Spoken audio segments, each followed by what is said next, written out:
You know, someone very profoundly once said many years ago that if fascism ever comes to America, it'll come in the name of liberalism. And what is fascism? Fascism is private ownership, private enterprise, but total government control and regulation.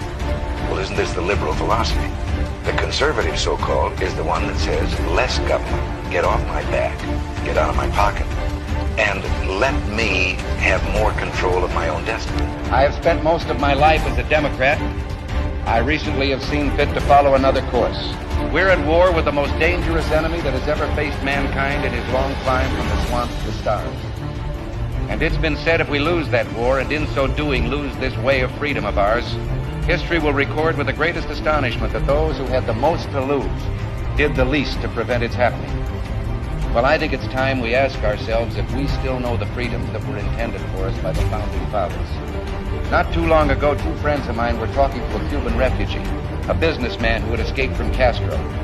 And in the midst of his story, one of my friends turned to the other and said, "We don't know how lucky we are." The Cuban stopped and said, "How lucky you are. I had some place to escape to." And in that sentence, he told us the entire story. If we lose freedom here, there's no place to escape to. This is the last stand on earth. And this idea that government is beholden to the people, that it has no other source of power except the sovereign people, is still the newest and the most unique idea in all the long history of man's relation to man. This is the issue of this election.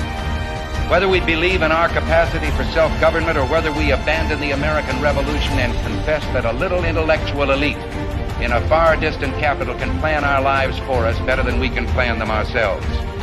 You and I are told increasingly we have to choose between a left or right. Well, I'd like to suggest there is no such thing as a left or right. There's only an up or down.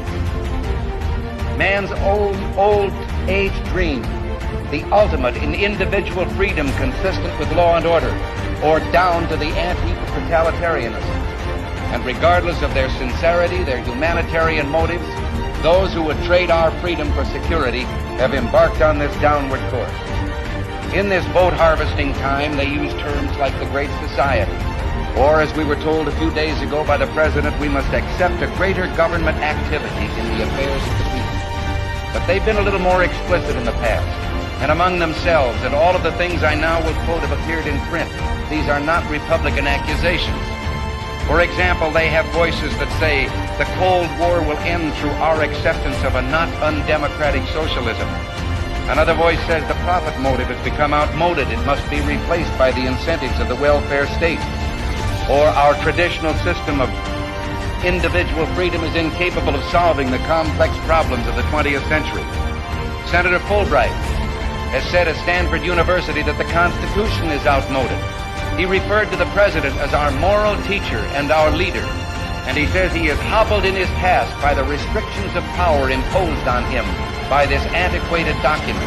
He must be freed so that he can do for us what he knows is best. And Senator Clark of Pennsylvania, another articulate spokesman, defines liberalism as meeting the material needs of the masses through the full power of centralized government.